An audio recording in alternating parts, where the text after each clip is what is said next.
Hello दोस्तों, हिंदी जगत में आपको स्वागत है फिर से एक नए वीडियो में। यह मॉक टेस्ट का पार्ट 5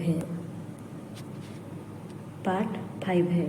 इससे पहले पार्ट 1, पार्ट 2, पार्ट 3 और पार्ट 4 आ चुका है।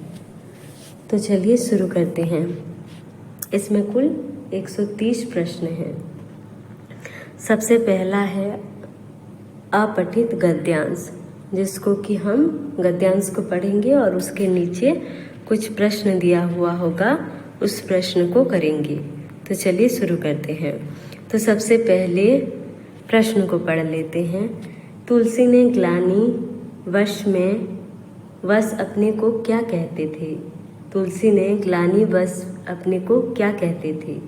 पहले किसकी देहांत हुई? किसने तुलसी का मुख तक देखना नहीं पसंद किया था? आगे है तुलसी का बाल्यकाल कैसे बीता? कभी तुलसी एकदम अनाथ हो गए।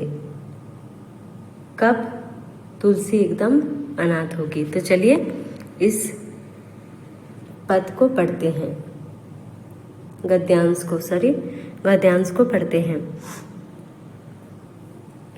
बालक तुलसी सुंदर और गौरवर्णीय था, किंतु भाग्य से पोच दुर्भाग्य का पहला धक्का तो जन्म लेते ही लगा।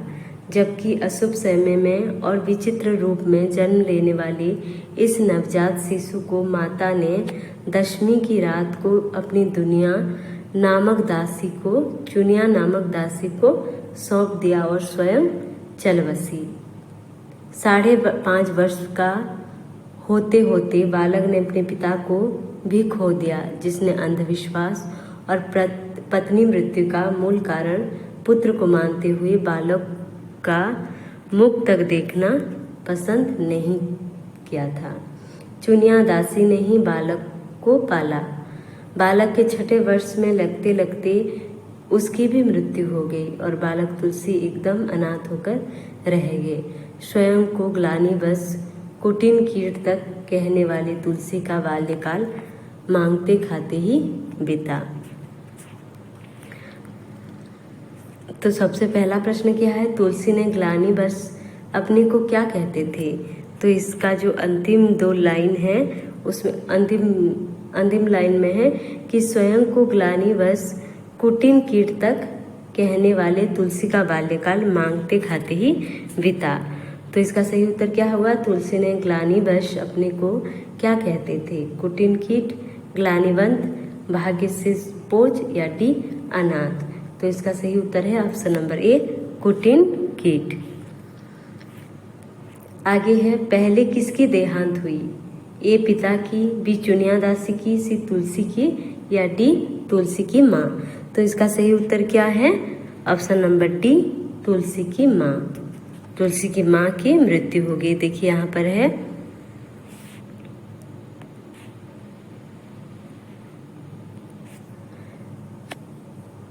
जबकि अशुभ समय में और विचित्र रूप से जन्म लेने वाले इस नवजात शिशु को माता ने दशमी की रात को अपनी चुनिया नामक दासी को सौंप दिया और स्वयं चल बसी। यानी कि सबसे पहले तुलसीदास जी के माँ की मृत्यु हो जाती है। आगे है किसने तुलसी का मुख तक देखना नहीं पसंद किया था? चुनिया दासी ने, तुलसी के पिता ने, दुनिया ने या इनमें से कोई नहीं। तो इसका सही उत्तर है ऑप्शन नंबर बी, तुलसी के पिता ने। क्यों? क्योंकि जो तुलसी के पिता थे वो कैसे थे? अंधविश्वासी थे। तो वो सोचते थे कि पत्नी का जो मृत्यु है उसका मूल कारण कौन है? पुत्र, यानी कि तुलसीदास। इसी कारण उनका मुख तक देखना भी पसंद नहीं करते थे। अगला प्रश्न है तुलसी का बाल्यकाल कैसे बीता? सुख में, दुख में, मांगते खाते ही। तो यह जो गद्यांश का जो अंतिम लाइन है उसी में है कि मांगते खाते ही बाल्यकाल बीता। तुलसीदास का बाल्यकाल कैसे बीता? मांगते खाते ही बीता। तो इसका सही उत्तर क्या होगा? ऑप्शन नंबर सी, मांगते खाते बीता। कब तुलसी एकदम अनाथ हो गए? पहले तो माता की मृत्यु होने के बाद, फिर चुनिया दासी की मृत्यु के बाद, पिता की मृत्यु के बाद, इनमें से कोई नहीं। तो सबसे पहले माता की मृत्यु हो जाती है, उसके बाद पिता, और उसके बाद चुनिया दासी की मृत्यु हो जाती है। तो जो बालक तुलसी थे वो एकदम से अनाथ हो गए। तो यहाँ पे और एक बार देख लेते हैं कि सबसे पहले कौन मरा। पहले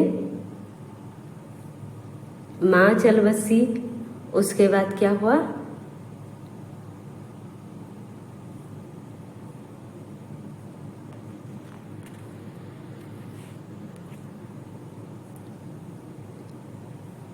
चुनिया दासी ने बालक को पाला। बालक के 6ठे वर्ष में उसकी भी मृत्यु हो गई और बालक एकदम अनाथ हो गया।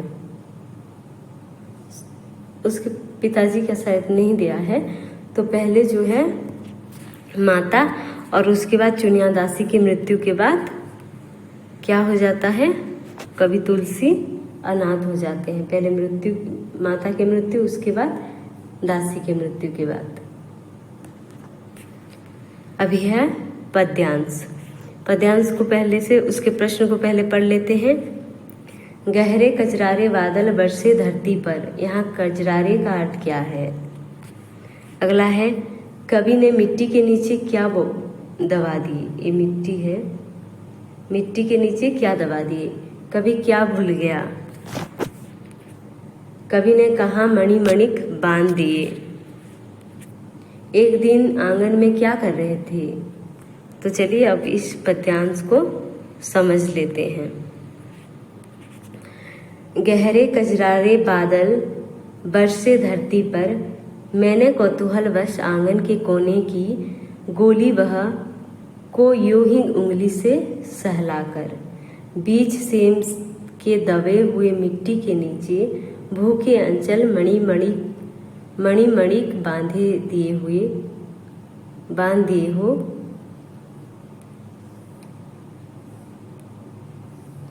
मैं फिर भूल गया इस छोटी सी घटना को, और बात भी क्या थी, याद इसे रखना मत। किंतु एक दिन जब मैं संध्या को आंगन में टहल रहा था, तब सहसा मैंने देखा, उसमें हर्ष विमुड़ उठा विस्मय से।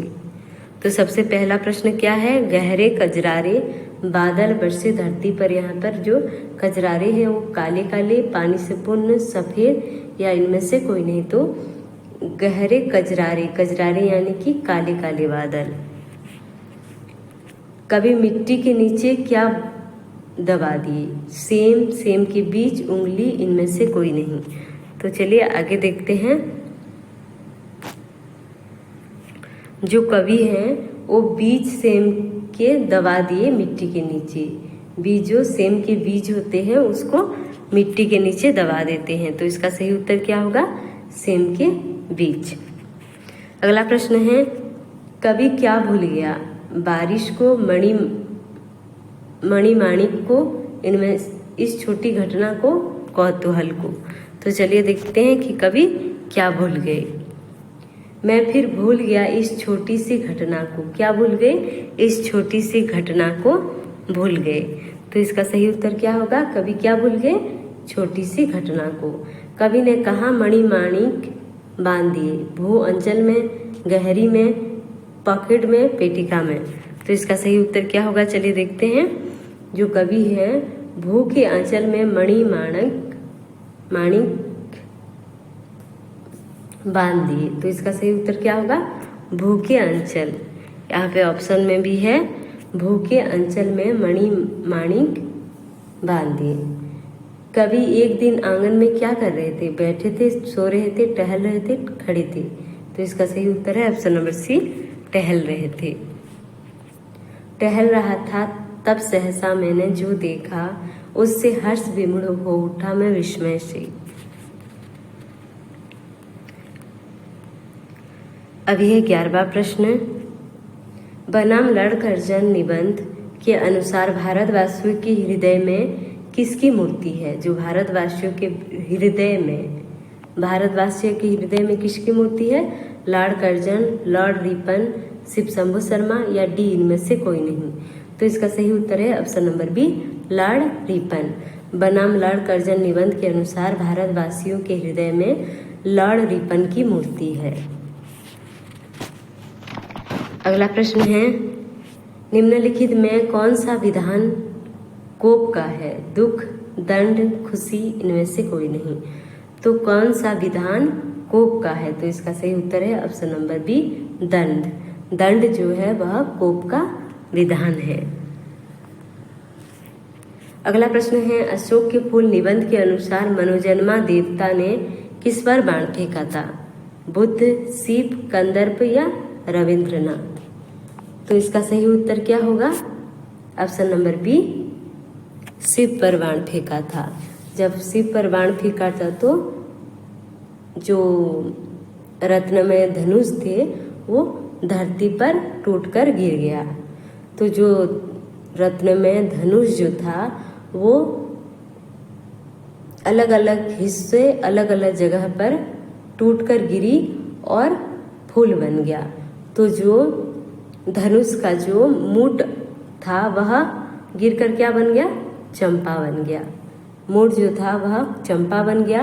नाह स्थान जो था वो क्या बन गया? मौलसरी के फूल बन गए। मौलसरी के फूल बन गए और उसके बाद कोटि देश जो था वो सुंदर पाटल पुष्प में परिणत हो गए। सुंदर पाटल पुष्प में।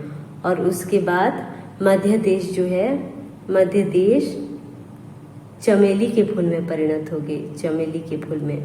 और सबसे अंतिम वाला निम्नतर कोटि जो था, जो कि विद्रुम का बना हुआ था, वो क्या बन गया?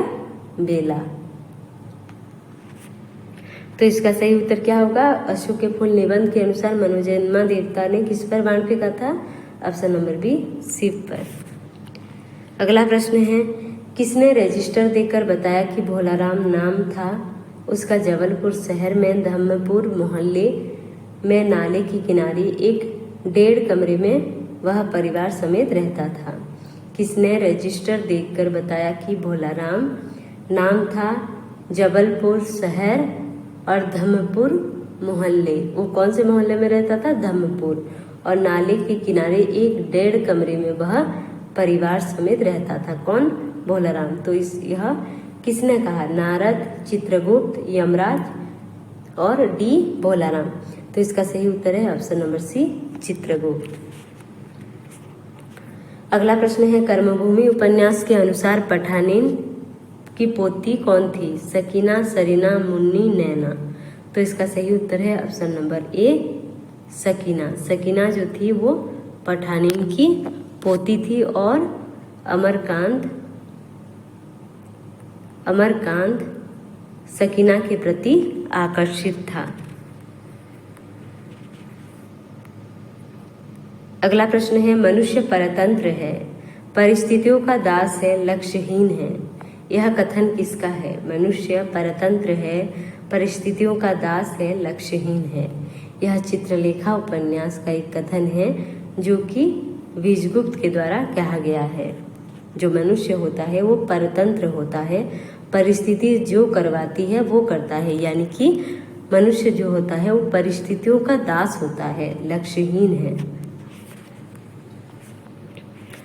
बंटी को तलाक मतलब मालूम नहीं था। जो बंटी था उसको तलाक का मतलब मालूम नहीं था। बंटी को किसने तलाक का मतलब समझाया? ए जोत, बी फूफी, सी टीटू या डी अजय? तो इसका सही उत्तर है ऑप्शन नंबर सी, टीटू ने बंटी को तलाक के मतलब का अर्थ समझाया। अगला प्रश्न है, बाग में किस फूल की सुगंध का एक झोंका आया? आम, गुलाब, मौलसरी, मेहंदी? तो इसका सही उत्तर क्या होगा? Option number D, mehndi. जब हल्कू पूस की रात में खेत में जानवरों को देखने के लिए, अर्थात कि अपने खेत को पहरेदार करने के लिए कि कौन जानवर आके ना खा जाए, इसी कारण जाड़ में भी वह खेत में है।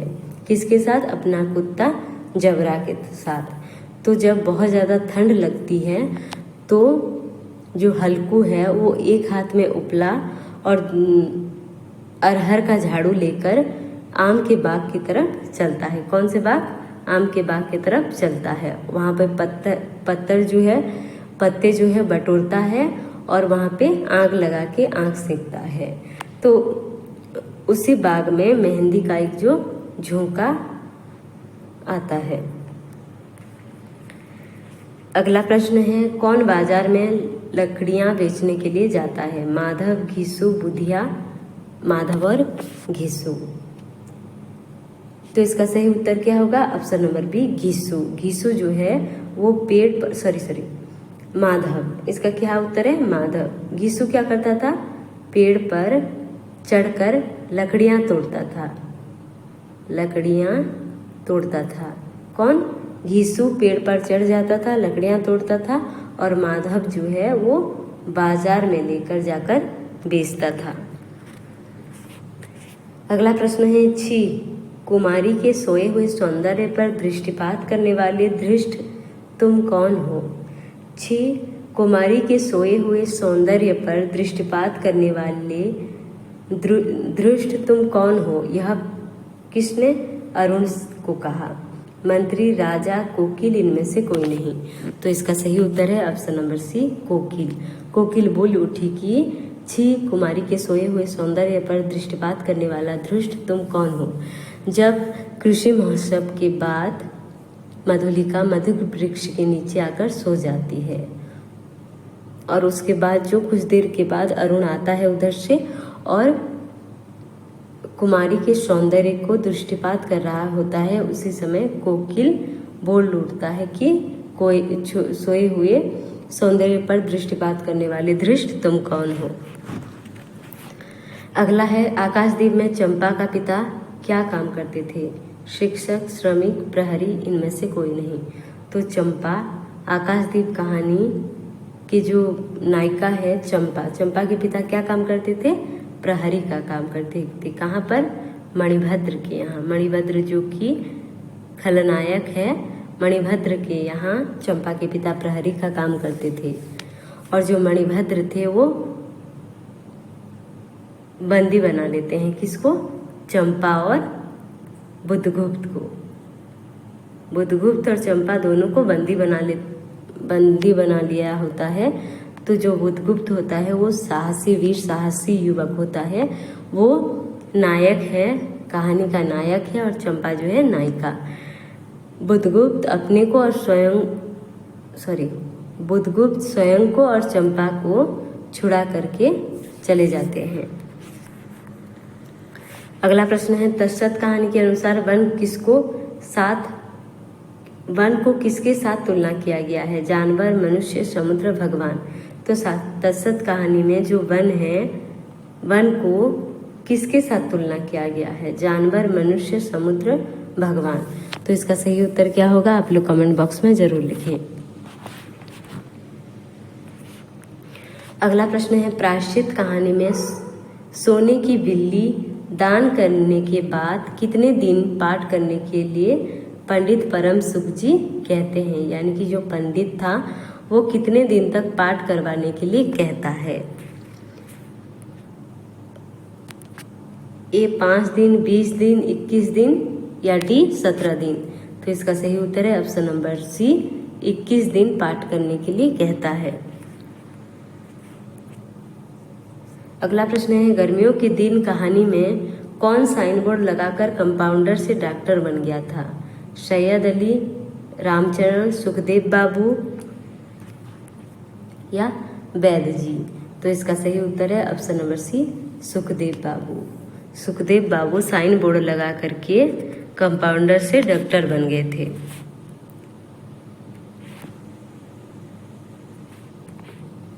अगला प्रश्न है, पत्नी कहानी में कालिंदी चरण के साथ कितने मित्र आए थे?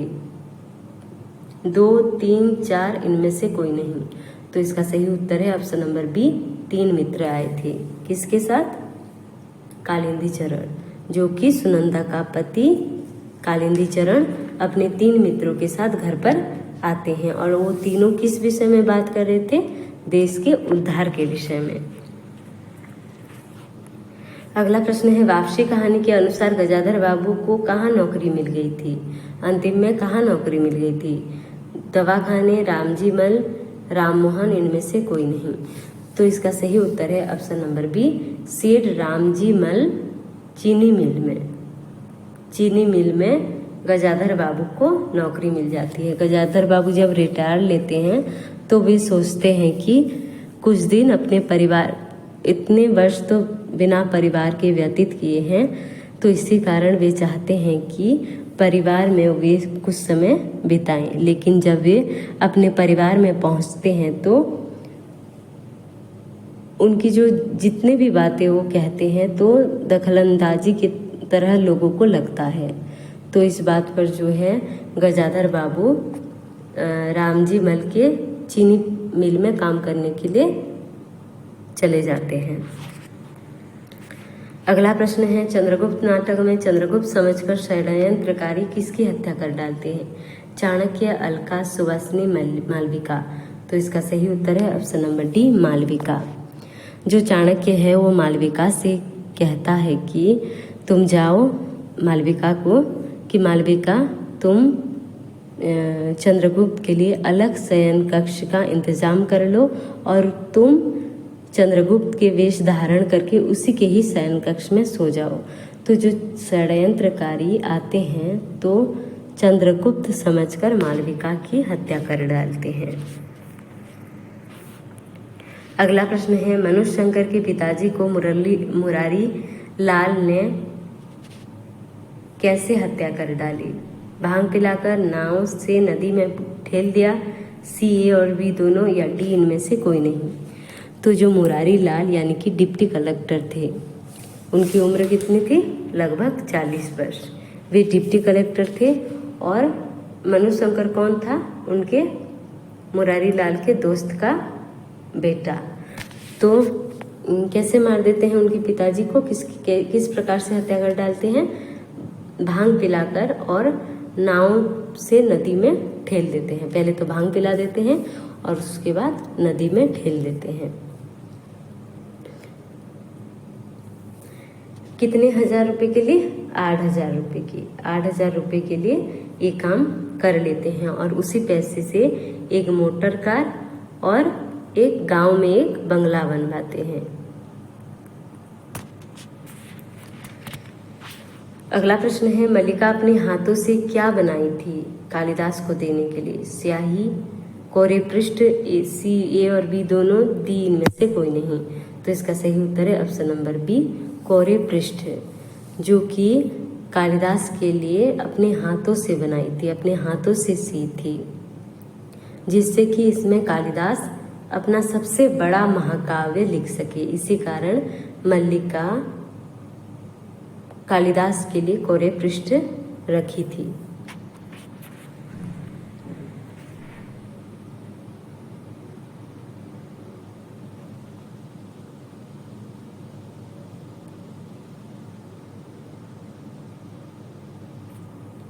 गौरा कहानी में डॉक्टर ने गौरा को कौन सी फल रस पिलाने के लिए कहा?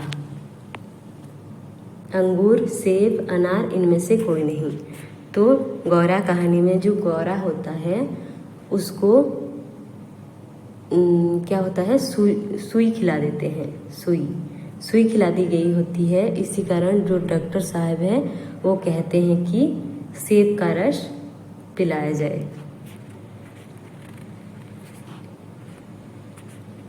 अगला प्रश्न है, रजिया में लेखक को किसने बुलाया कि बाबू यह औरत आपको बुला रही है? हसन ने, पान वाले ने, बच्चे ने, इनमें से कोई नहीं।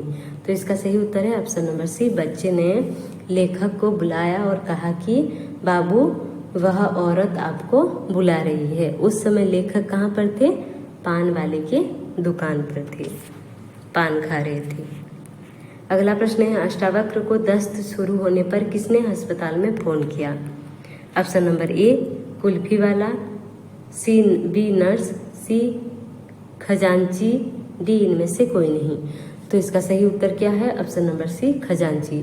तो दस्त शुरू हो जाने पर जो कुल्फी वाला है वो दौड़ते हुए खजांची के पास आता है और कहता है कि अष्टावक्र को जो है वो दस्त शुरू हो गया है, अस्पताल में फ़ोन कर दो।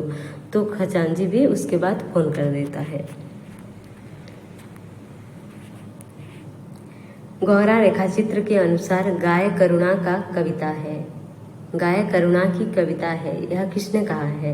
लेखिका की बहन, गांधी जी या इनमें से कोई नहीं। तो इसका सही उत्तर है ऑप्शन नंबर सी, महात्मा गांधी। महात्मा गांधी ने गाय को करुणा की कविता कहा है। अगला प्रश्न है, गर्मियों के दिन कहानी में वैद्य जी का पूरा नाम क्या था? कविराज, बी कविराज नित्यानंद, सी प्रोफेसर कविराज नित्यानंद तिवारी या डी इनमें से कोई नहीं। तो इसका सही उत्तर है ऑप्शन नंबर सी, प्रोफेसर कविराज नित्यानंद तिवारी। ये प्रश्न में पूछे जा सकते हैं कि वैद्य जी का पूरा नाम क्या था? प्रोफेसर कविराज नित्यानंद तिवारी। अगला प्रश्न है, चंद्रगुप्त नाटक में अंत में चंद्रगुप्त का विवाह किसके साथ हो जाता है? कल्याणी, मालविका, सुवासिनी, कार्नेलिया। तो इसका सही उत्तर है ऑप्शन नंबर डी, कार्नेलिया, जो कि सिल्यूकस की पुत्री थी।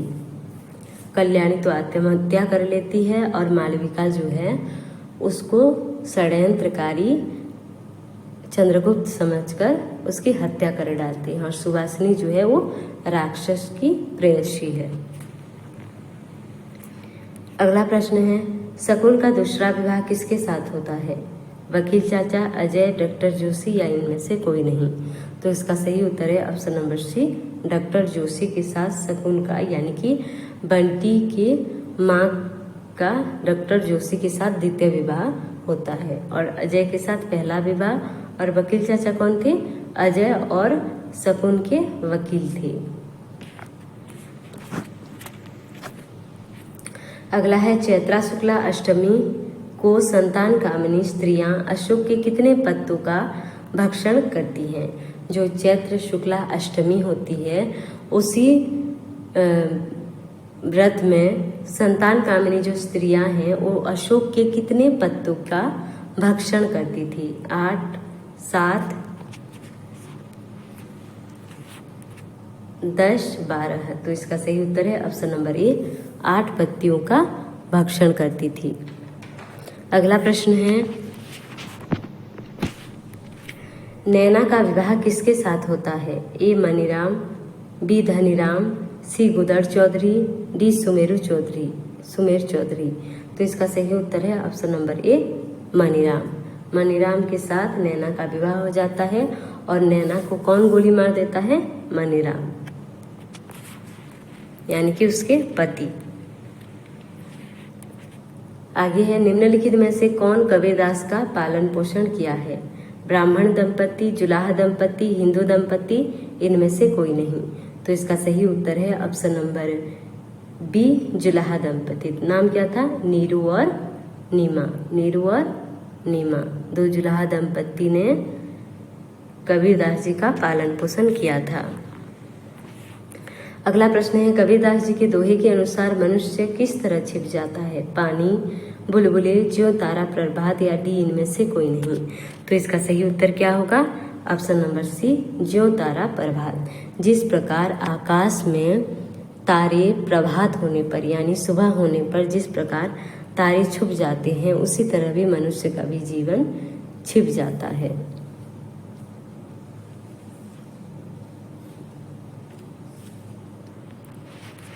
अगला प्रश्न है, साधु का स्वभाव कैसा होना चाहिए? ए मृग, बी पानी, सी सूप या डी कुम्हार। तो इसका सही उत्तर है ऑप्शन नंबर सी, सूप जैसा होना चाहिए। सूप यानी कि जो कि 60 साल को गही रहे थोता दे उड़ाए। साधु ऐसा चाहिए जैसे सूप सुभाए, 60 साल को गही रहे थोती दई उड़ाए। यानी कि साधु का स्वभाव ऐसा होना चाहिए जो कि मनुष्य के अवगुणों को खत्म कर दे, उड़ा दे, थोती की तरह यानी कि कचरा की तरह उड़ा दे और जो भी सार है उसको रख के मनुष्य के जीवन को सार्थक बना दे।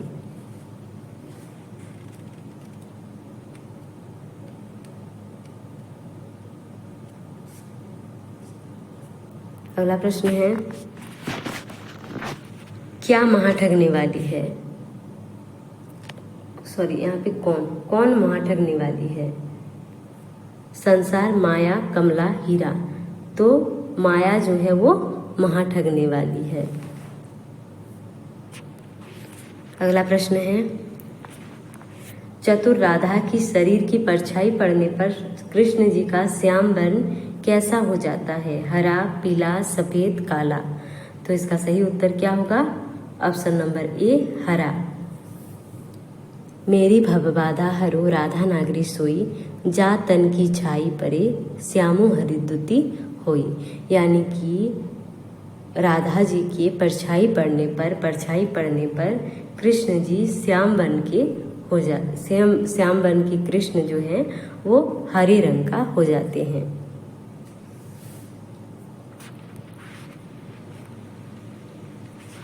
अगला प्रश्न है, नायक नायिका नैनों के माध्यम से भरे भवन में क्या कर रहे थे? झगड़ा, बातें, संकेतों के माध्यम से बातें, या डी इनमें से कोई नहीं।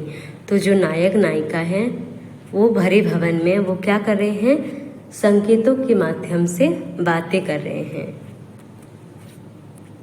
अगला प्रश्न है, सूरदास जी का पद उधो मन नाही मन माने की बात में चकोर जो होता है वो क्या ग्रहण करता है और किसको त्याग देता है, यानी कि छोड़ देता है? तो किसको ग्रहण करता है और किसको त्याग देता है? कपूर को ग्रहण करता है या कपूर को ग्रहण करता है, अंगार को छोड़ देता है, या कपूर अंगार को ग्रहण करता है, कपूर को छोड़ देता है, या ऑप्शन नंबर सी अमृत फल को ग्रहण करता है और छोहरा को छोड़ देता है? और ऑप्शन नंबर डी है दाग को ग्रहण करता है और छोहरा को त्याग देता है। तो इसका सही उत्तर है ऑप्शन नंबर बी, अंगार को ग्रहण करता है और कपूर को त्याग देता है।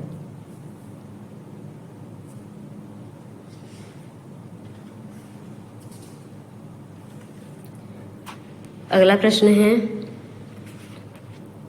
मथुरा किस प्रकार की नगरी है? लोहे की, सोने की, काठ की, इनमें से कोई नहीं। तो इसका सही उत्तर है ऑप्शन नंबर बी, सोने की। यह जो मथुरा नगरी है वो कंचन नगरी है, यानी कि सोने की बनी हुई नगरी है। जो श्री कृष्ण जी जो हैं वो ब्रज की याद करते हुए कह रहे हैं कि उधो मोहे ब्रज विसरत नहीं, मतलब कि मुझे ब्रज की याद आ रही है। मुझे ब्रज की जो यमुना नदी, माता यशोदा, ग्वाल बाल के साथ जो मिलकर कोलाहल करते थे वो सारी बात याद आती है। भले ही यह जो मथुरा नगरी है कंचन नगरी है, लेकिन मुझे हमेशा ब्रज की याद आती रहती है। अगला प्रश्न है, माता यशोदा कृष्ण को क्या खाने के लिए नहीं देती? माखन, रोटी, दूध, ए और बी? ऑप्शन नंबर डी, ए और बी। तो माता यशोदा श्री कृष्ण जी को माखन और रोटी खाने के लिए नहीं देती हैं और उन्हें कच्चा दूध पीने के लिए देती हैं। देती ना माखन रोटी।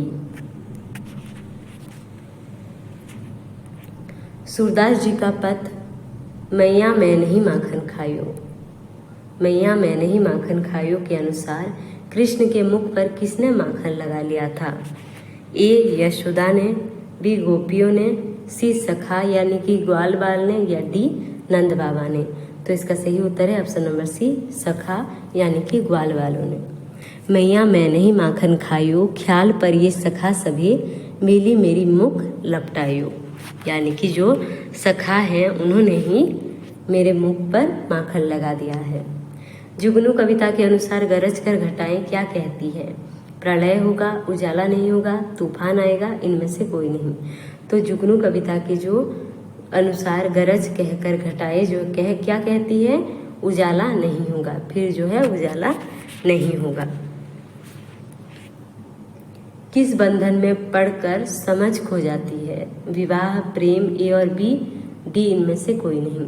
तो इसका सही उत्तर है ऑप्शन नंबर बी, प्रेम बंधन में पढ़कर समझ जो है वो खो जाती है। किसने समझ नहीं पढ़ प्रेम बंधन में, किसने समझ नहीं खोई। अगला है, पद की पहचान कविता के अनुसार क्या मुख होकर भी बहुत कुछ बोलती है? बाट, बाक, बन, निशानी। निशानी जो है वो मुख होकर भी बहुत कुछ बोलती है। अगला प्रश्न है, पद की पहचान कविता में किस पर मुक्त होने की बात कही गई है? स्वप्न, सत्य, समझ, कहानी। तो इसका सही उत्तर है ऑप्शन नंबर ए, स्वप्न। पद की पहचान कविता में स्वप्न पर मुक्त ना होने की बात कही गई है। सत्य का भी ज्ञान कर ले, स्वप्न पर मुक्त मत होना, सत्य का भी ज्ञान कर ले। अगला है किस धर्म के नाते, यहाँ पर थोड़ा सा मिट गया है, किस धर्म के नाते स्त्रियां अपने प्रियतम को सुसज्जित करके युद्ध में भेज देती है। ए स्त्री धर्म, बी मातृधर्म, सी तीसरा है छात्र धर्म यानी कि क्षत्रिय धर्म, या डी इनमें से कोई नहीं। तो इसका सही उत्तर है ऑप्शन नंबर थर्ड, छात्र धर्म के नाते। जो यशोधरा है वो अपने सखी से अपनी दुख, अपनी व्यथा व्यक्त करते हुए कहती है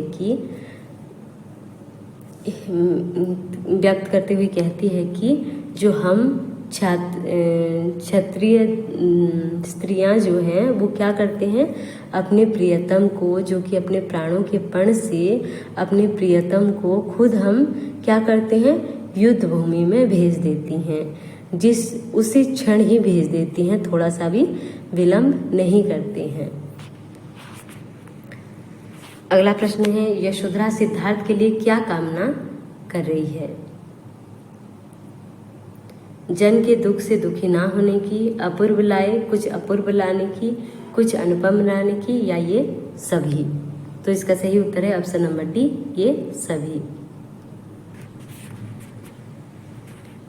अगला प्रश्न है केवट प्रसंग के अनुसार केवट कहाँ से जल भरकर प्रभु श्री रामचंद्र जी के पांव को पखारता है, नदी, गंगा, यमुना, या डी सरस्वती। तो इसका सही उत्तर क्या होगा, option number B, Ganga. Ganga ji के जल कठोता से लेकर आता है और वह बार बार प्रभु श्री रामचंद्र जी का सानिध्य पाने के लिए उनके पाँव को पकड़ता है, धोता है, और वह बार वो पानी पीता है। अगला प्रश्न है काठ से बना हुआ नाव पानी में रहकर क्या बन गया है, सख्त, कोमल, ए और बी दोनों, डी इनमें से कोई नहीं। तो इसका सही उत्तर है ऑप्शन नंबर बी, कोमल। जल खा के जो काठ का बना हुआ नाव है वो कोमल हो गया है। अगला प्रश्न है भरत महिमा में राम को मिलने के लिए कौन उत्साह से चले आ रहे हैं, भरत, समाज के लोग, कैकेयी, ए और बी दोनों। तो इसका सही उत्तर क्या होगा, ऑप्शन नंबर डी, ए और बी दोनों। जो समाज के लोग हैं और भरत हैं, सभी लोग मिलकर प्रभु श्री रामचंद्र जी को मिलने के लिए उत्साह से आ रहे हैं। अगला प्रश्न है चलत पयादे खात फल पिता दिन्ही तजी राजू। यह पद किस रचना का है, तुलसीदास जी की किस रचना का है, विनय पत्रिका, कवितावली, भरत महिमा, या रामचरितमानस। तो इसका सही उत्तर है ऑप्शन नंबर सी, भरत महिमा। अगला है बहुत दिनों के बाद कवि क्या जी भर कर खाई, आम, चावल, तालम खाना, गन्ने। तो इसका सही उत्तर है ऑप्शन नंबर सी, तालम खाना। और क्या चूसे बोलने से क्या होगा, गन्ने चूसे जी भर, तालम खाना खाए जी भर। अगला प्रश्न है कवि को धूप शीशे के बिखरे हुए टुकड़ों के बीच मिल जाती है। जो कवि हैं वो धूप की तलाश के लिए निकलते हैं, उनको कहीं पर भी नहीं मिलती और अंतिम में उन्हें कहाँ दिखती है, धूप बिखरे हुए टुकड़ों के बीच, शीशे के बिखरे हुए टुकड़ों के बीच जो है वो धूप मिल जाती है। धूप मिलने या होने का तात्पर्य क्या है, ए पानी है, बी वर्षा होने वाली है, सी मरने की संभावना, या डी जीवन की आशा। अगर धूप बची है तो जीवन की आशा भी संभव है। कहा जाता है कि धूप मगर मरती नहीं कभी, जो धूप होता है वो कभी भी नहीं मरती। अगर धूप बची है तो जीवन की आशा भी लगी रहेगी। इस बात को जाकर जब कवि अपने पिताजी को कहते हैं कि धूप अभी भी है, तो पिताजी का जो चेहरा है वो अंधेरे में भी चमक उठता है। अगला प्रश्न है संध्या सुंदरी कविता के अनुसार कहाँ अव्यक्त शब्द सा चुप चुप है गूंज रहा था, सभी जगह पर चुप चुप गूंज रहा था। कहाँ पर, जल में, क्षिति में, जल में, नभ में, अनिल अनल में, सभी जगह पर क्या एक अव्यक्त शब्द सा चुप चुप चुप है गूंज रहा सब कहीं। तो इसका सही उत्तर होगा, चारों ही इसके सही उत्तर है। वह तोड़ती पत्थर कविता में मजदूरनी किस दिन में पत्थर तोड़ रही है? वर्षा, गर्मियों के दिन, जाड़ों के दिन या डी इनमें से कोई नहीं। तो इसका सही उत्तर है ऑप्शन नंबर बी, गर्मियों के दिन। उसी समय लू पड़ रही थी। ताज कविता के अनुसार हम किसको मानव के समान आदर दे रहे हैं? मानव के समान किसको? ताज, सबको, मानव को, डी इनमें से कोई नहीं। तो इसका सही उत्तर है ऑप्शन नंबर बी, सबको। हम सबको मानव के समान आदर दे रहे हैं और मानव को सबका चित्र दे रहे हैं। प्रथम रश्मि कविता के अनुसार कौन शशि किरणों से पृथ्वी पर उतर रहे हैं? सूर्य देवता, काम देवता, तारे, इनमें से कोई नहीं। तो इसका सही उत्तर है ऑप्शन नंबर बी, कामदेव। शशि किरणों से उतर रहे हैं भू पर कामरूप नभचर। अगला प्रश्न है, भारत से चीन को क्या मिली? दया, दान, धर्म की दृष्टि या इनमें से कोई नहीं। तो इसका सही उत्तर है ऑप्शन नंबर सी, धर्म। चीन को क्या मिली? धर्म की दृष्टि मिली। हिमाद्री तृंग श्रृंग से कविता में किसको दृढ़ प्रतिज्ञा लेने की बात कही गई है? वीरपुत्र को, यवन को, ए और बी, डी इनमें से कोई नहीं। तो इसका सही उत्तर है ऑप्शन नंबर ए, वीरपुत्र को। अगला प्रश्न है, झांसी की रानी कविता के अनुसार लक्ष्मीबाई की सहेली कौन थी? झांसी की रानी कविता के अनुसार लक्ष्मीबाई की सहेली कौन थी? बर्छी, ढाल, कृपाण, कटारी उसकी सभी सहेली थी। तो इसका सही उत्तर है ऑप्शन नंबर डी, ये सभी। बर्छी, ढाल, कृपाण, कटारी उसकी सभी सहेली थी। अगला प्रश्न है, निम्नलिखित में से कौन कह रहा है कि ओ युधिष्ठिर, सिंधु के हम पार हैं? ओ युधिष्ठिर, सिंधु के हम पार हैं। भीष्म पितामह, गुरु द्रोणाचार्य, दुर्योधन या अर्जुन? तो इसका सही उत्तर है ऑप्शन नंबर सी, दुर्योधन कह रहा है कि ओ युधिष्ठिर, सिंधु के हम पार हैं। युधिष्ठिर किसको कह रहा है कि महाभारत विफल हुआ? कुंती, भीष्म पितामह, दुर्योधन और धर्मराज, यहाँ पर ये नहीं, अर्जुन। तो इसका सही उत्तर है option number C, option number B, Bhishma Pitamah. Bhishma Pitamah को युधिष्ठिर यानी कि धर्मराज कह रहे हैं कि महाभारत का जो युद्ध हुआ वो विफल हो गया। क्यों? क्योंकि उसमें केवल ध्वंस ही ध्वंस हुआ।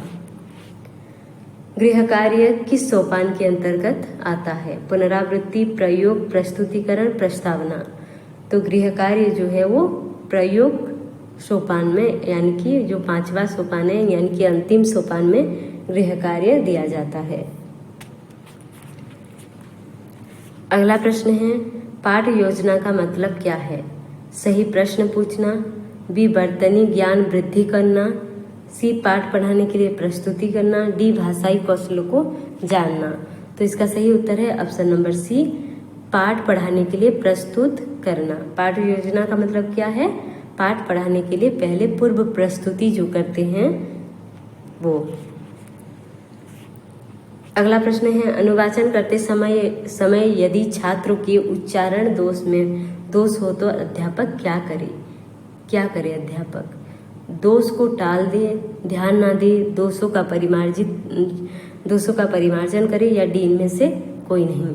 तो इसका सही उत्तर क्या होगा? ऑप्शन नंबर सी, दोषों का परिमार्जन करे। यानी कि जब कोई भी छात्र अनुवाचन करता है यानी कि अनुकरण वाचन करता है तो उसी समय जहाँ भी गलती होती है तो अध्यापक उसका परिमार्जन करेगा। अगला प्रश्न है, पद्य पाठ विधि में शिक्षक छात्रों को गृह कार्य में क्या देगा? कविता कंठस्थ करने की, बी समान भावों की कविता संग्रह करने की, सी कविता के कवि के अन्य कविता संग्रह करने की या डी ये सभी। तो इसका सही उत्तर होगा ऑप्शन नंबर डी, ये सभी।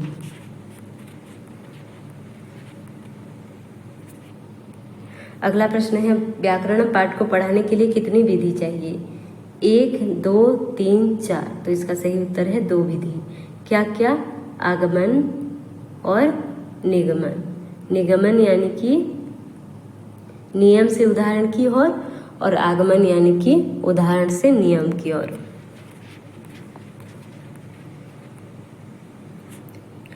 अगला प्रश्न है श्रवण कौशल का विकास करने के लिए कौन सा उपयोगी नहीं है? परिवार सदस्य, गुरुमुख्य, आकाशवाणी, संवाद पत्र। जो संवाद पत्र होते हैं वो श्रवण कौशल के लिए नहीं है, यह जो है पठन कौशल के लिए है। अगला है किस पाठ से रसानुभूति होती है? व्याकरण, गद्य पाठ, पद्य पाठ, बी और सी दोनों।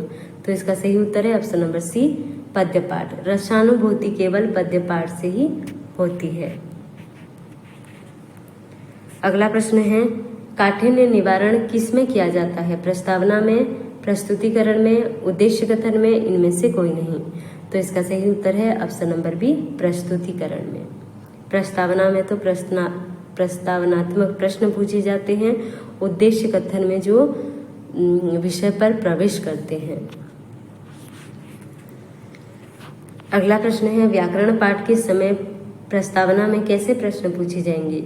व्याकरण व्याख्या के द्वारा, उदाहरण के द्वारा, कथा के द्वारा, चित्र दिखाकर। व्याकरण पाठ में तो इसका सही उत्तर है उदाहरण के द्वारा प्रस्तावनात्मक प्रश्न पूछे जाएंगे व्याकरण पाठ में। प्राथमिक स्तरों के लिए कौन सा वाचन उपयुक्त है? वाचन, सस्वर वाचन, मौन वाचन या डी इनमें से कोई नहीं। तो प्राथमिक स्तरों के लिए सस्वर वाचन ही कराया जाता है, जिससे कि जो बोलने की जो क्षमता है उसकी वृद्धि होगी। अगला प्रश्न है विचार विश्लेषण प्रश्न कब पूछे जाते हैं? प्रस्तावना के बाद, बी आदर्श वाचन के बाद, सी वाचन के बाद या डी परीक्षण के बाद। तो इसका सही उत्तर है ऑप्शन नंबर सी, वाचन के बाद विचार विश्लेषण प्रश्न पूछे जाते हैं।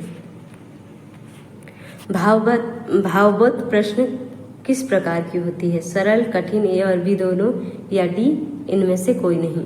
तो इसका सही उत्तर है ऑप्शन नंबर ए, सरल। भाववत प्रश्न में सरल प्रश्न पूछे जाते हैं। अगला प्रश्न है भाषा का पहला कौशल क्या है? पढ़ना, लिखना, बोलना, लिखना, सुनना। LSRW याद कर लेना, हो जाएगा। Listening, speaking, reading, writing. Listening यानी कि सुनना, स्पीकिंग यानी कि बोलना, रीडिंग यानी कि लिखना, रीडिंग यानी कि पढ़ना, राइटिंग यानी कि लिखना। तो सबसे पहले क्या है? लिसनिंग। अंतिम में क्या है? Writing. Listening, speaking, reading, writing. LSRW इतना याद रख लेना।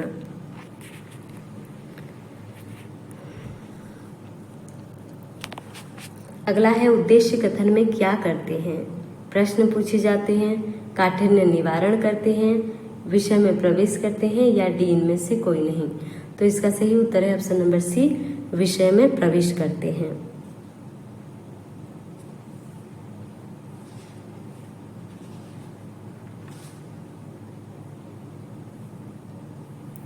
अगला प्रश्न है निगमन विधि। निगमन विधि क्या है? नियम से उदाहरण, व्याख्या से नियम, उदाहरण से नियम, इनमें से कोई नहीं। तो निगमन का पहला क्या है? नी है। तो नी, ये दोनों नी है तो याद कर लेना। निगमन में पहले नियम, उसके बाद उदाहरण, और आगमन में पहले उदाहरण, उसके बाद नियम। अगला प्रश्न है 4 प्रकार के कौशल में अंतिम कौशल कौन सा है? सुनना, लिखना, पढ़ना, बोलना। LSRW listening, speaking, reading, writing. तो इसका क्या है अंतिम वाला? राइटिंग यानी कि लिखना। ऑप्शन नंबर 2 करेक्ट है। अगला प्रश्न है किस प्रकार से भाषण कौशल की दक्षता वृद्धि होती है? लिखने से, सुनने से, श्रुत लेख से या अभिव्यक्ति द्वारा, मौखिक अभिव्यक्ति द्वारा। तो जो बोलने की जो कौशल है वो किससे होगी? मौखिक अभिव्यक्ति के द्वारा। अगला प्रश्न है पाठ योजना का पहला सोपान क्या है? प्रस्तावना, पुनरावृत्ति, निरीक्षण, प्रयोग। तो इसका सही उत्तर है ऑप्शन नंबर ए, प्रस्तावना। अगला प्रश्न है बोध प्रश्न किस पाठ योजना की सोपान में किया जाता है? उद्देश्य कथन, प्रस्तुतिकरण, प्रस्तावना या डी इनमें से कोई नहीं। तो बोध प्रश्न जो है वो प्रस्तुतिकरण में किया जाता है। अगला प्रश्न है आदर्श वाचन कौन करता है? छात्र, छात्र और शिक्षक, शिक्षक यानी कि अध्यापक या डी इनमें से कोई नहीं। तो आदर्श वाचन जो है वो शिक्षक, अध्यापक करता है। उसके बाद क्या होता है? वो सुर, लय, ताल, एकदम वाक्य को शुद्ध तरीके से जो अध्यापक है उस पाठ का वाचन करेगा। उसके बाद जो है वो छात्र उसका अनुकरण करते हुए अनुकरण वाचन यानी कि अनुवाचन करेंगे। पाठ योजना का दूसरा सोपान क्या है? प्रस्तावना, उद्देश्य कथन, प्रयोग, इनमें से कोई नहीं। तो इसका सही उत्तर है ऑप्शन नंबर बी, उद्देश्य कथन।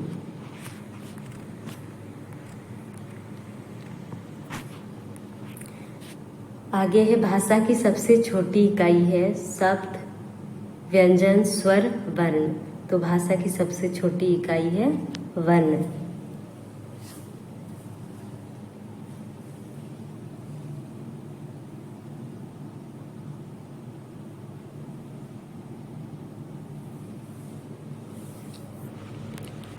अगला प्रश्न है ज्ञ वर्ण किन दो वर्णों के संयोग से बना है? ज, न्य, ज, न्य, ज, न्य या ज, न्य। तो इसका सही उत्तर है ऑप्शन नंबर सी, ज, न्य। स का उच्चारण स्थान है मूर्धन्य, दंत्य, तालव्य, ओष्ठ्य। तो इसका सही उत्तर है ऑप्शन नंबर बी, तालव्य। शुद्ध को पहचानना है। कवयित्री, कवियत्री, कवियित्री, ये सभी शुद्ध हैं। तो इसका सही उत्तर है ऑप्शन नंबर ए, कवयित्री, कवयित्री। अगला है शुद्ध शब्द का चयन कीजिए। क्लेश, तो इसका कौन सा क्लेश सही है? ये वाला पहला वाला क्लेश सही है। अगला है दास किसका पर्यायवाची है? किन्नर, सेवक, नायक, इनमें से कोई नहीं। तो इसका सही उत्तर है ऑप्शन नंबर बी, सेवक। अगला है अद्भुत। अद्भुत का समानार्थी शब्द नहीं है। कौन सा है जो नहीं है? अद्भुत यानी कि आश्चर्यजनक, अद्भुत यानी कि अपूर्व, अद्भुत यानी कि अद्वितीय। जो भयानक है यह नहीं है। अगला प्रश्न है जंगम का विलोम क्या है? स्थावर, सबल, जंगल या दुर्बल। तो इसका सही उत्तर है ऑप्शन नंबर ए, स्थावर। जंगम का विलोम क्या है? स्थावर। अपेक्षा का विलोम क्या है? निंदा, अनुपेक्षा, उपेक्षा, औपेक्षा। तो अपेक्षा का क्या होगा? विलोम शब्द उपेक्षा। जातिवाचक संज्ञा है। कौन सा है जो जातिवाचक संज्ञा है? डॉक्टर, कामायनी, बचपन, सुशील। तो जातिवाचक कौन सा है? Option number A, doctor. Doctor के अंदर बहुत सारे प्रकार के डॉक्टर होते हैं। तो इसका सही उत्तर क्या होगा? Option number A, doctor.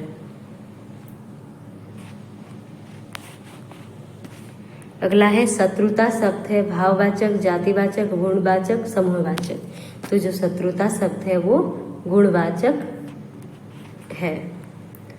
अगला प्रश्न है संज्ञा के जिस रूप से पुरुषत्व या स्त्रीत्व का बोध होता है उसे क्या कहते हैं? वचन, कारक, लिंग, क्रिया। तो इसका सही उत्तर है ऑप्शन नंबर सी, लिंग। जिससे कि पुरुषत्व और स्त्रीत्व का बोध होता है उसे लिंग कहते हैं। निम्नलिखित में से कौन सा शब्द समूहवाचक संज्ञा है? कक्षा, कुंज, समूह, ये सभी। तो इसका सही उत्तर है ऑप्शन नंबर डी, ये सभी जो है वो समूहवाचक संज्ञा है। अगला है छात्र ने परीक्षा उत्तीर्ण की, रेखांकित शब्द का स्त्रीलिंग लिखिए। ये जो पुल्लिंग शब्द है, इसका हमें स्त्रीलिंग लिखना है। छात्र का छात्रों, छात्रा, छात्राएं, छात्री। तो इसका सही उत्तर है ऑप्शन नंबर बी, छात्रा। छात्र, छात्रा। अगला प्रश्न है, शिष्य का शिष्य होता है। कौन सा शब्द हमेशा एक वचन में प्रयुक्त होता है? प्राण, आंसू, हस्ताक्षर, ये सभी। तो इसका सही उत्तर क्या है? ऑप्शन नंबर डी, ये सभी। अगला प्रश्न है, किस वाक्य में अपादान कारक है? हे राम रक्षा करो। उमेश लखनऊ में पढ़ता है। अंकित ममता से छोटा है। पुस्तक मेज पर है। तो इसका सही उत्तर क्या होगा? ऑप्शन नंबर सी, अंकित ममता से छोटा है। इसमें जब हम अंकित और ममता की जो तुलना कर रहे हैं तो वहाँ पर तुलना के अर्थ में भी अपादान कारक होता है। अगला प्रश्न है, निम्नलिखित में से किस वाक्य में संबंध कारक है? संबंध यानी कि का, के, की, ना, ने, नी, रा, रे, री। तो अनीता सुरेश की बहन है। सुरेश की बहन है। उमेश को पुस्तक दो, मैं कलम से लिखता हूँ। पेड़ से पत्ता गिरा। पेड़ से पत्ता गिरा क्या होगा? पेड़ से पत्ता गिरा जो है यह मैं कलम से लिखता हूँ। इसमें कौन सा समास है, कौन सा कारक है? आप लोग कमेंट करके ज़रूर बताएं कि मैं कलम से लिखता हूँ, इसमें कौन सा कारक है? उमेश को पुस्तक दो। उमेश को पुस्तक दो, इसमें जो है संप्रदान कारक है। अनीता सुरेश की बहन है, इसमें कौन सा कारक है? संबंध कारक। तो आपको कमेंट बॉक्स में लिखना है कि मैं कलम से लिखता हूँ, इसमें कौन सा कारक है। आगे संख्यावाचक विशेषण से संबंधित है। भद्दा, सुंदर, 10 मीटर कपड़ा, 4 कुर्सियाँ। संख्यावाचक यानी कि जिसको हम गिन सकते हैं, संख्यावाचक में वह आता है। संख्यावाचक विशेषण में जिसको हम गिन सकते हैं, और दूसरा है परिमाणवाचक। परिमाणवाचक यानी कि जिसको हम नाप तोल सकते हैं। तो इसका सही उत्तर क्या होगा? ऑप्शन नंबर डी, 4 कुर्सियाँ। अगला प्रश्न है, संस्कृति का विशेषण क्या है? संस्कृति शब्द का विशेषण क्या है? संस्कृत, संस्कृति, सांस्कृतिक, सांस्कृतिक या सांस्कृतिक। तो इसका सही उत्तर है ऑप्शन नंबर डी, सांस्कृतिक। मैं खाना खा चुकी हूँ वाक्य में कौन सा क्रियापद है? संयुक्त, नाम धातु, द्विकर्मक, पूर्वकालिक। तो खा चुकी, खा एक क्रिया है, चुकना एक क्रिया है। तो खा चुकी, तो यहाँ पर 2 क्रिया है, तो यहाँ पर क्या होगा? संयुक्त।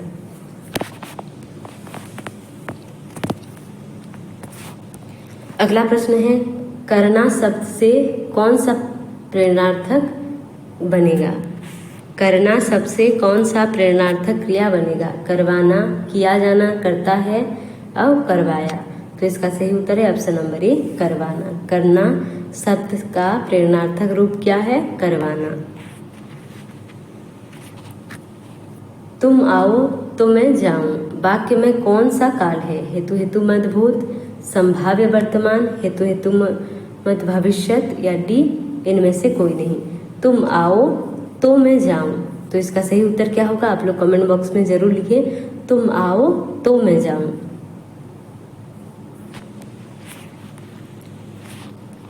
अगला प्रश्न है, निम्नलिखित वाक्य में से किस वाक्य में संदिग्ध वर्तमान काल है?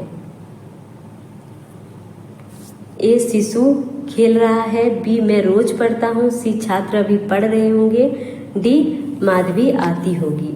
तो इसका सही उत्तर है ऑप्शन नंबर डी, माधवी आती होगी। उसमें संदिग्ध है यानी कि माधवी आ रही है, आती होगी।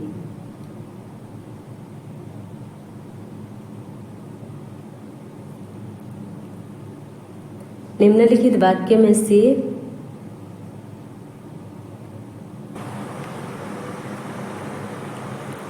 इसको और एक बार बता देती हूँ कि निम्नलिखित वाक्य में से किस वाक्य में संदिग्ध, संदिग्ध जहाँ पर भी आए वहाँ पर संदेह होता है। संदिग्ध वर्तमान काल है। शिशु खेल रहा है, शिशु जो है वो खेल रहा है, इसमें क्या है? वो वर्तमान खेल रहा है, तो यहाँ पर क्या है? तात्कालिक वर्तमान है। मैं रोज पढ़ता हूँ, मैं रोज पढ़ता हूँ में क्या होगा? यहाँ पर सामान्य वर्तमान है। और आगे है जो छात्र अभी पढ़ रहे होंगे। पढ़ रहे होंगे, इससे हमें नहीं पता चल रहा है कि वो पढ़ रहे हैं कि नहीं पढ़ रहे हैं, इसी कारण यहाँ पर संदिग्ध है यानी कि संदेह है। तो इसमें जो इसका जो सही उत्तर क्या होगा, ऑप्शन नंबर सी, छात्र अभी पढ़ रहे होंगे। यह क्या होगा, संदिग्ध वर्तमान। और माधवी आती हो, इसमें क्या है, माधवी आती हो, इसमें संभावना है कि वह आ रही है, इसमें संभावना है, इसी कारण यह संभाव्य वर्तमान है।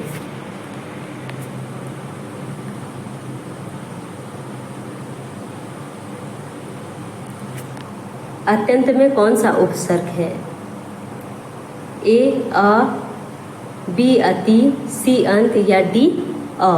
तो इसका सही उत्तर क्या होगा, ऑप्शन नंबर बी, अति।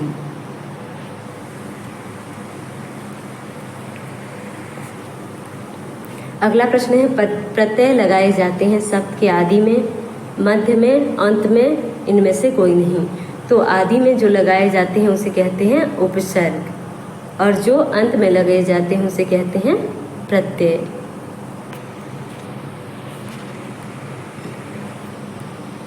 अगला प्रश्न है, कौन सा शब्द हमेशा एक वचन में प्रयुक्त होता है, होश, माल, दर्शन, हस्ताक्षर। तो इसका आप लोग कमेंट बॉक्स में जरूर लिखें। राम सोमवार को घर जाएगा, रेखांकित शब्द में कौन सा लिंग है, पुल्लिंग, स्त्रीलिंग, उभयलिंग, लिंग या इनमें से कोई नहीं। तो इसका सही उत्तर है सोमवार जो है वो पुल्लिंग शब्द है। अगला प्रश्न है, आजकल कौन सा, आजकल में कौन सा समास है, द्वंद्व, द्विगु, कर्मधारय, तत्पुरुष। तो आजकल, आज और कल, इसके बीच में क्या लगा है, आज और कल, तो यह क्या होगा, द्वंद्व समास। मनोरंजन में कौन सा संधि है, स्वर संधि, व्यंजन संधि, विसर्ग संधि या डी इनमें से कोई नहीं। तो इसका सही उत्तर है ऑप्शन नंबर सी, विसर्ग संधि। अधखिला में कौन सा उपसर्ग लगा है, अध, अध, अ, खिला।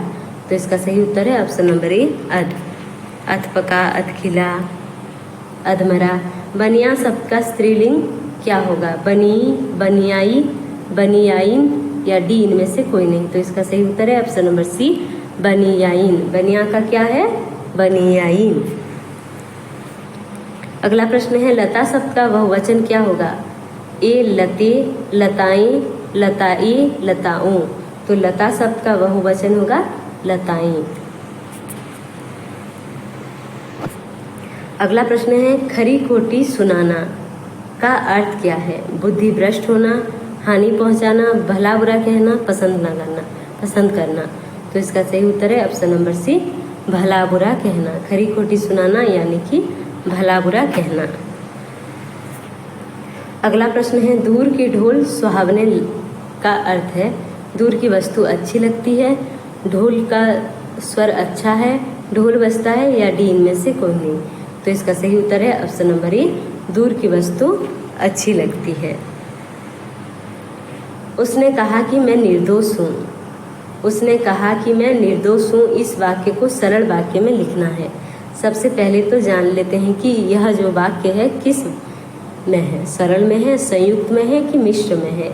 उसने कहा कि मैं निर्दोष हूँ, यह मिश्र वाक्य में है, इसको हम सरल वाक्य में लिखेंगे। तो ऑप्शन में क्या क्या है, वह निर्दोष है, यह तो नहीं होगा, अपने को निर्दोष बताया, यह भी नहीं होगा, इसमें से कोई नहीं। तो इसका सही उत्तर क्या है, ऑप्शन नंबर सी, उसने अपने को निर्दोष बताया।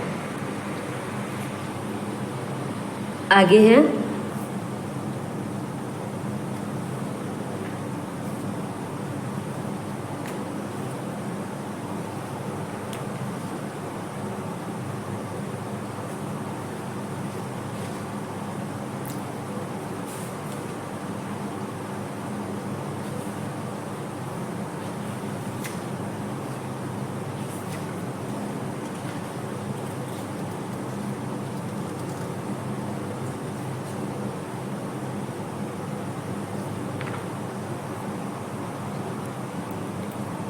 वर्षा ऋतुरे नईरे बन्या आसे। ये वर्षा ऋतु में नदी में बाढ़ आती है, बी वर्षा ऋतु में नदी में बाढ़ आता है, सी वर्षा ऋतु में नदी से बाढ़ आती है, डी वर्षा ऋतु में नदी से बाढ़ आती है। तो इसका सही उत्तर क्या होगा?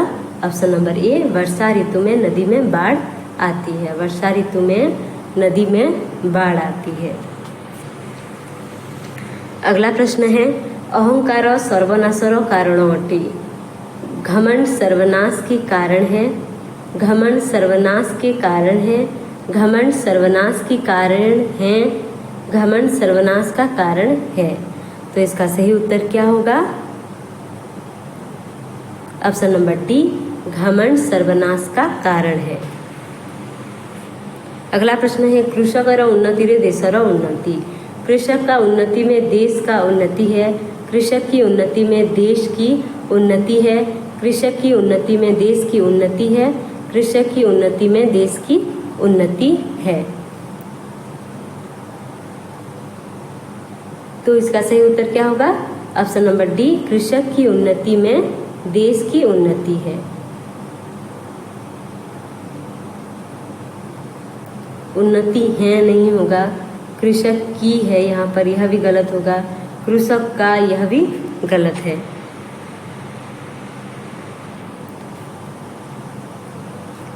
वर्षा जोगु गरम कमी जाइछि। बारिश के कारण गर्मी घट गई है। बारिश से गर्मी घट गया, बारिश के कारण गर्मी घट गया है, बारिश के कारण गर्मी घटी गई है। तो इसका सही उत्तर क्या होगा? वर्षा जोगु गरम कमी जाइछि। बारिश के कारण गर्मी घट गई है कि बारिश से गर्मी घट गया है, बारिश के कारण गर्मी घट गया है, या बारिश के कारण गर्मी घटी गई है। तो इसका सही उत्तर है ऑप्शन नंबर ए, बारिश के कारण गर्मी घट गई है।